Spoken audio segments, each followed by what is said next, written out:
Bakit nga ba nakaka-addict ang pagmumotor? Alam mo ba iba yung saya kapag ramdam mo yung hangin habang bumibiyahe? Science says, kapag exposed ka sa natural airflow habang nagmomotor, ang katawan mo nagre-release ng endorphins, happy hormones. Yung constant movement ng hangin sa balat at paligid mo ay nagbibigay ng sensory stimulation, parang minamasahe ng kalikasan ng utak mo. Kaya kahit simpleng ride, ang saya. Alam mo ba bawat liko at arangkada parang may sariling thrill? Science says, pag nagme-maneuver ka ng motor, lalo na sa curves, ang katawan mo nag-a-activate ng adrenaline. It's a hormone that heightens your senses. Mas alert ka, mas aware, mas alive. Kaya parang action scene sa utak mo, legit, hindi lang imagination. Alam mo ba mas buhay ang pakiramdam pag nakamotor ka?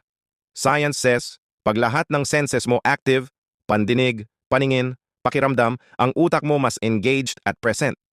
It's called sensory integration at pinapalakas nito ang connection mo sa environment. Kaya bawat biyahe parang memorable kahit simpleng ruta lang. Like and follow for more!